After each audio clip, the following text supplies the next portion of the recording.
Me. Do the thing for me. I want everything. We'll see.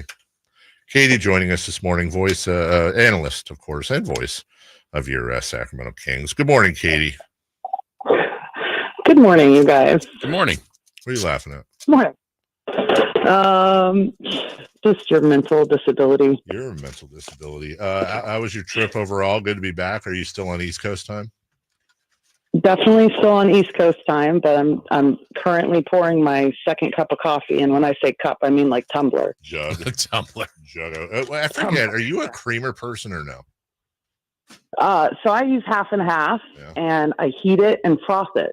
So, have you ever considered getting a frother? I'm asking. They're literally $5. I mean, honestly, if I bet you have one on here. I have one on my coffee pot. But you don't use it, or you do? I do use it. Oh, okay. All right. Oh, so when you say you froth your coffee, you do it with the frother. I froth the half and half before I put it in my coffee. I make myself a nice little latte. No sweetener, though? I use raw sugar. Yeah. Oh, wow, raw sugar. Dave, I don't want to get into the whole thing with the coffee creamer. I can send you a million things on why it's bad for you. What are you talking about? Coffee creamer is bad for you? Yes. What like bad, like causes cancer bad, or like has like... Okay, we'll get into that. We'll sidebar later about that. But yes, it's not optimal for your health. Well, good, because you know me. Health. Yeah, you know what's not optimal for my health? Here's what's not optimal for my health, Kayte. The Sacramento Kings. I listened to you guys earlier. Yeah, the Sacramento Kings are not optimal for my health. And I'm not the only one here. How do you maintain? Well, let me ask you this: how do you have such a wonderfully beautiful head of hair, and how is it not all pulled out? Oh gosh, it's crazy, Dave. I've been doing this a long time now. Mm-hmm, me too. And I don't know if I'm like numb to things, but like this is just kind of how sports ebb and flow. And so I mean, I don't know what to say to you, honestly. Yeah, it's the way it works, Dave. I mean, I don't have an answer. I don't know. I live and die with this team. Mostly die. Yeah. Not a lot to live. Okay. I've been doing this for my whole adult life since I was 7. I don't know what the answer is. Do you just stop caring as much? I mean, but then that implies that you don't care and Jason doesn't care. No, but what specifically do you want to talk about other than your mental health? Why do the Kings keep blowing giant leads? Yeah. Really not an answer. Why were they up 19? They had 20-point leads against the Knicks. I can break it down from you, like logistically. I can break it down for you, but it doesn't mean that you're going to like the answer any better. Like I talked about it in the first half. They made 14 threes in the first half, and the best 3-point shooting team in the league, percentage-wise, in OKC made 4. And it's like, these are the situations where like, you don't want halftime to come. You want to just skip halftime and go straight to the third quarter, because they're not going to make 28 threes in the game. And when you look at OKC, they're not going to make 8 in the game. Like everything evens out. Like I knew that it was coming, and especially because of the lack of the Kings' ability to have any form of success in the paint last night. It didn't matter as much in the first half because they were hitting threes, but you can't expect them to hit threes at that rate for the entire game. They shot a franchise record. What was it? 56 threes, 58, something 58, crazy like that last night. The previous record was 53 against Utah, 2013. I can't remember the year. I said it on air last night, but it's like they consistently did not have success getting in the paint. And when you look at how the Kings, the breakdown, they're in the top 10 in points in the paint. I think they had 26 last night. So, when you talk about how you can give up a 19, 20-point lead, that's how. And that's how the 3-point shot in general has completely changed this game. 20-point leads are not safe, because if you go cold and another team gets hot, you're done. And you can also get into the other things of like, how in the world does De'Aaron Fox go to the free throw line for the first time? I think it was in the third quarter, because even though he was shooting a high volume of threes, it's not like he wasn't, getting into pick and roll action, not like he wasn't getting into the paint. It was just, it's like every game has, kind of a personality of its own. And I had a terrible feeling at halftime because of the 3-point shooting alone from the Kings. And it's like, if it continues, it's great, and you win that game by 20. If not, you're in major, major trouble. And when you have a guy like SGA that gets to the free throw line the way he does, whether or not you feel it's justified, I don't think I need to share what camp I fall in on that side of things. And when you have calls like Davion had that brilliant defensive possession. I think it was maybe 2 minutes left in the game, maybe under 2 minutes. And he locked SGA down, and he literally picked up his pivot foot and then some circus shot and makes it. But there was a travel before. Yeah. So it's like there's things, and that happens in every game to every team. It's not like a solely Sacramento issue at all. It's also like, how can the Milwaukee Bucks before last night, and I didn't check their score, I think they actually ended up beating Boston, didn't they? Yes. Yeah. Well, they were like 1-6 coming into that game over their last 7. I mean, like truly struggling. And then they beat Boston, like legitimately the best team in the league. And did you check that game, by the way? Did you see that? Did you see the interesting stat out of that game, Katie? I know you were traveling. I didn't. Boston did not miss a single free throw.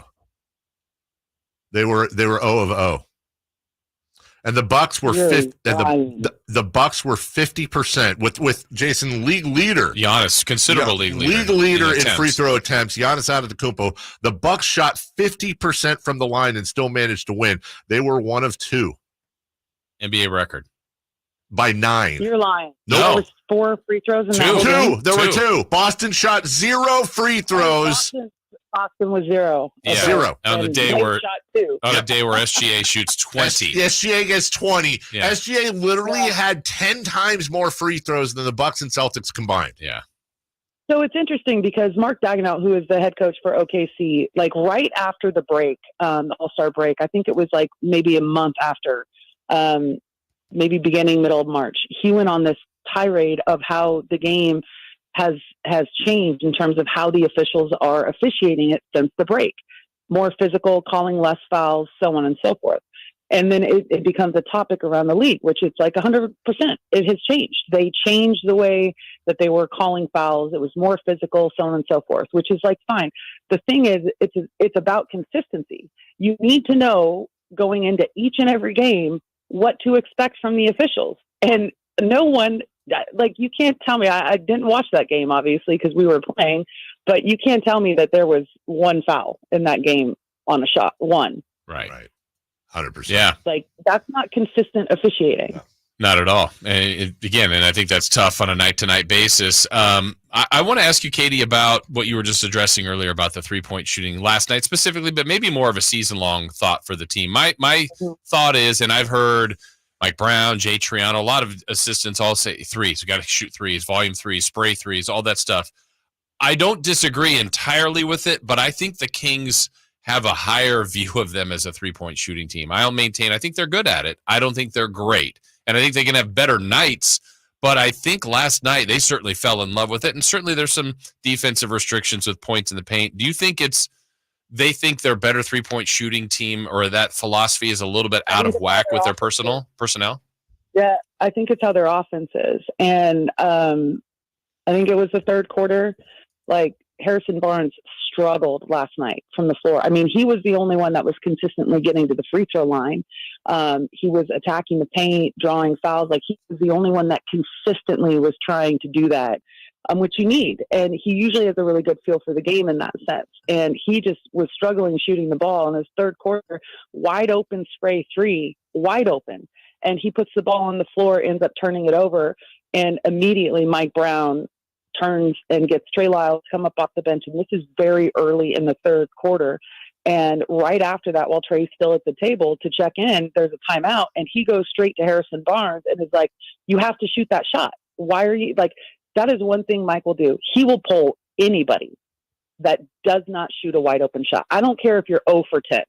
If you don't shoot an open 3 because of the way their system works, that's an issue, right? And so, yes, last year they shot the ball better as a group from distance. I can't say that it's one of those things where defense is, kind of queuing in on them. They figured it out. They schemed it better. I think that's a little bit part of it. But when you look at the number of guys that had career years last year shooting the 3, that's hard to like not only match, but improve on. And so the only thing I will say is there's times where I think the shot selection is not great. Like it's like there was a couple last night. De'Aaron pulled a 3 kind of, I don't know, second half. I can't remember which quarter. And it's like, that wasn't a good shot. Highly contested. You're the fastest guy in the league. Put it on the floor, get to the free throw line, get to the paint, do something different, right? Draw 2 other defenders and pick to someone for a wide open shot. There's things like that where shot selection at times isn't great, but that's pretty consistent throughout the league. No one takes, consistently 100% of the time, has fantastic shot selection. But listen to me here on the part where the 3-point shooting, I'm okay with it generally, is because of the fact that the Kings have the best offensive rebounding team in the league, mainly because of DeMontis Sabonis. But Keegan Murray has been fantastic. I mean, collectively last night, they rebounded the mess out of the ball and gave them, like, there was that one possession where they had 3 offensive rebounds. All of them were 3s. Yeah. And the 4th 3 they missed. And they finally, got the defensive board and went back down. And so because of that reason, I generally don't have a huge issue with them taking a high volume of 3s, because sometimes I think they get better offense out of it, But yeah, it's just, I understand the frustration, and it's tough to lose a game like that where you desperately need it. And I think we also forget, like, this is the 3rd best team in the Western Conference. It's not like they're losing to Detroit or Charlotte, even though those games have happened, and that's why throughout the course of the year, when those happen, you sit there and you're like, this is going to come back and bite you, because you can't expect to be up on the 3rd best team in the Western Conference and be up 20 and say, oh yeah, we've got this in the bag. That doesn't work that way against great teams. Kayte Christensen joining us. Kayte, we always do a double segment here. Would you mind holding real quick? I got to get a read in real quick. Can you stick around with us for a few more minutes? Oh my God. Do I need to put you on hold, or can I trust you to be a professional while I do this read and just chill? I'll be a professional. I'll even mute my. Thank you. Okay. This isn't what I expected. Carmichael Dave here. Want to remind you, Crosstalk with Styles and Watkins will be happening in a few minutes. I need to talk to you guys about girth. It's consistently ranked as the most important attribute in the bedroom, and right now, my buddy Dr. Jack Friedlander and his buddy Dr. Pash, San Francisco, Dr. Jackson Roseville. They got upsizematters.com, a website you need to check out for a procedure that is non-surgical, virtually pain-free. It's safe, it's effective, it's long-lasting, and semi-permanent. Look, insecurity is a real thing. I know there's people listening right now, no one wants to admit it, but you deal with it. Get that confidence back for you and your partner. It's simple. These are doctor-performed procedures, okay? You get a free consultation. The procedure can be done the same day as your consultation. You walk right out. That's how easy it is. Dr. Jack in Roseville, Dr. Pash in San Francisco. Go to upsizematters.com. That's upsizematters.com. Upsize Matters. Get your girth on. See if that sticks. I don't know. All right. Thanks, Chris. Back to Kayte. Okay. What? You all right? You still Oh yeah, no, size matters. It's going to matter tomorrow night when the Kings take on the Pelicans too, because Well they've had done. a really difficult time really- handling the size of that team. See, you asked her to be professional. I Crushed did. it. I did, and I appreciate that. Before we get to that, Kayte, can I ask you? It would be, I don't want to make you like the girls' basketball person from Dumb Stupid Guy Sports Host, but look, you played in the W. You played in college as a gaucho. You are not only a longtime participant, but a champion of women's basketball. And this is like the best it's ever been. 18.4 million viewers for Iowa, South Carolina, Dawn Staley's undefeated championship team. That 18.4 million, as we mentioned yesterday, that's the most for a women's basketball game, Kayte, in the last 5 years. That's the most for a men's college basketball game in the last 5 years. Oh, wait. That's the most for any basketball game, finals, playoffs, NBA, doesn't matter, over the last 5 years. Now, my question for you is this, because there's so much great stuff to talk about. You want to see this carry over to the WNBA. I looked it up. I think the WNBA's record was like game 4 last year of the Aces sweep. And it was 774,000 viewers. So 18.4 million, 774,000. I know you can't solve the world, and this is a huge question, but any thoughts on ways to bring those numbers along with Caitlin Clark and transport at least some of them to the W? I think it will naturally, because she's drawn so many eyes to the sport. But let's be honest, like her and a lot of other women that have been playing over the last couple of years, and like in particular in women's college basketball, I think there will be a transfer in that sense. Like there will be a great carryover in terms of people that just have fallen in love with her and the record and the watching the season throughout the course of the year. I mean, we talked about it on the show, recently. Like there's lines of people around. I mean, huge arenas to get in the door to watch Iowa play. Mm-hmm. I played with Dawn Staley in Houston, and I think the world of her. And I'm going to be real honest here. I'm not taking anything away from what Caitlin Clark has done, will do in the W, anything like that. But man, like I'm sitting there watching the end of that game, and this is something that, national media does on such a large scale. And I get it. You kind of get your claws into someone, and you really ride that pony as far as it'll take you. But they had an undefeated season. Like that is such a rarity in sports, and especially, for them to be able to do it with a completely new group of people. She did not return a single starter.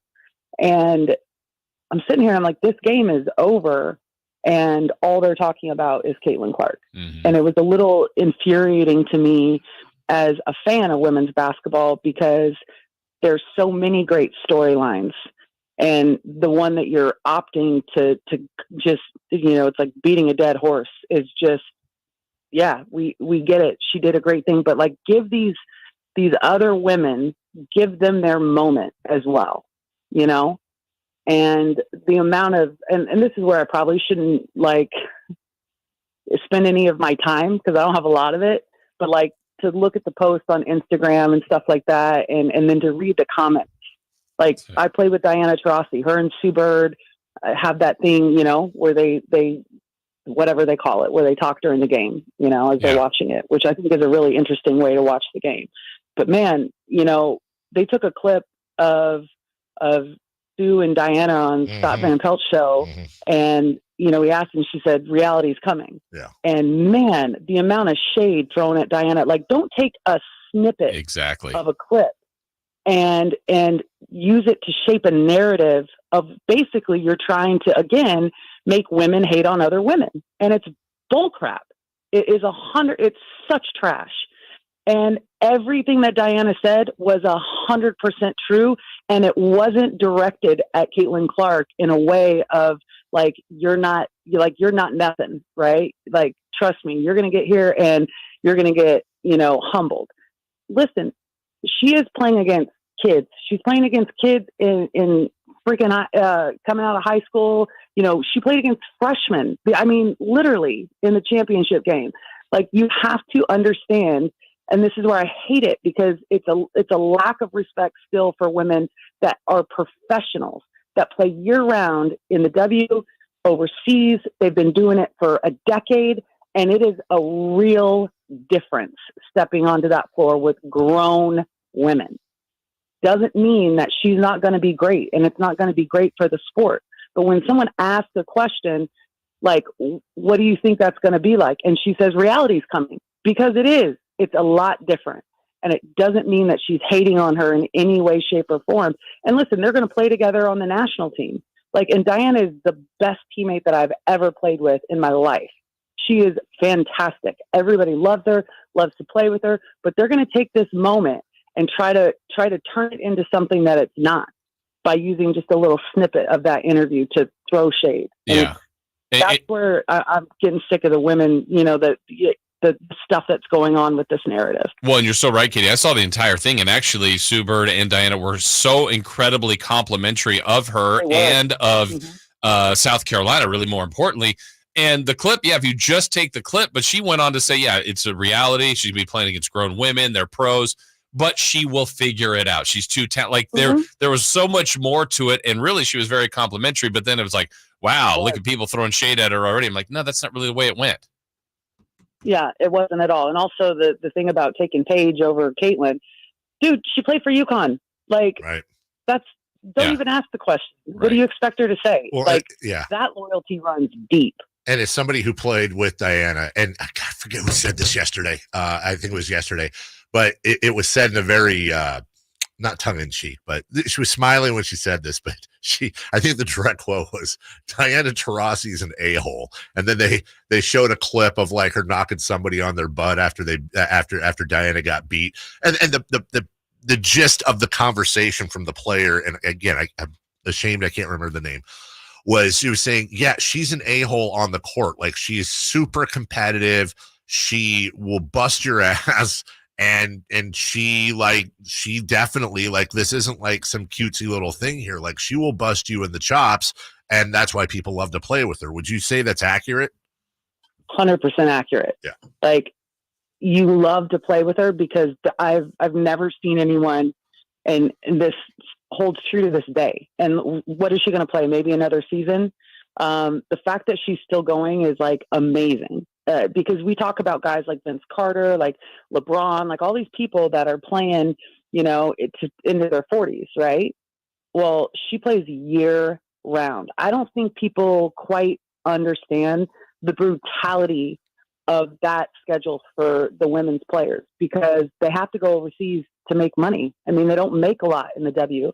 And a lot of the times people like Diana, very much like Tim Duncan would do, they don't take the max, because they want players around them, right? It's that just shows you the type of competitor that she is, that even when it impacts her pocketbook, she doesn't care, because she wants to win. And so, it's so accurate.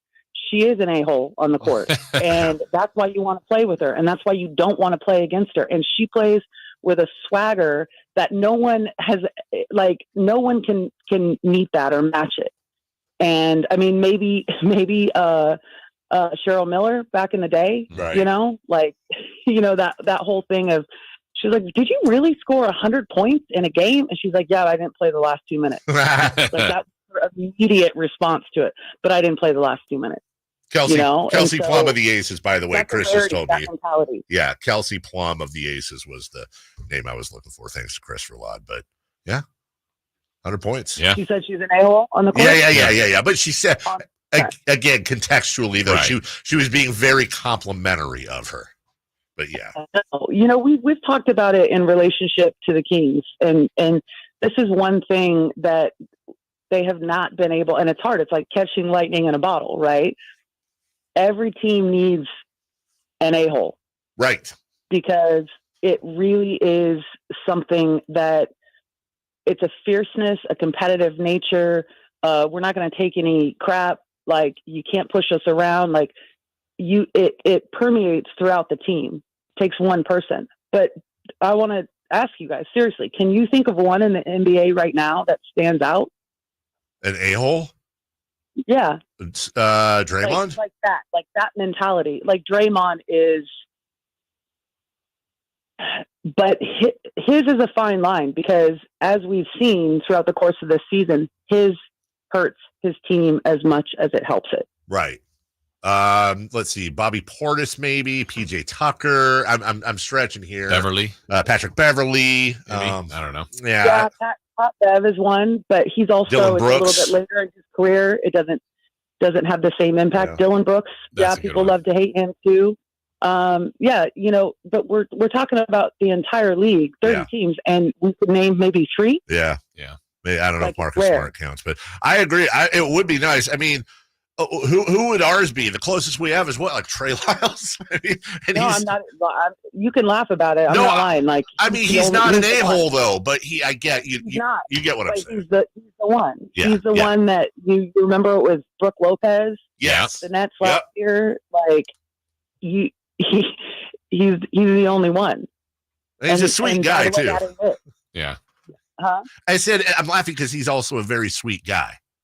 A super nice guy. Yeah. Like, and we've only seen it a couple times, but that's the closest that they have to it. And listen, I think every team needs one, but it's a rarity. And so to get back to the Diana point, like, oh my gosh, it's there and you're like, wow, I'm going to go into battle with it. I'm going to ride with this, Yeah. And so it's and knowing her the way that I do, I don't care what people are saying about her right now. She literally does not care. Nor should she. You're not taking up any space in her brain. She does not care. Well, maybe we need one of those people at 1142 for truly a good team. We need who at 1140 is Dylan Brooksby? I say it's Whitey. Oh wow. Yeah. It's Whitey. I don't know. You leave Whitey alone. Yes. We all know it's Jason. That is true. Thank you, Katie. Go make it. Let's see.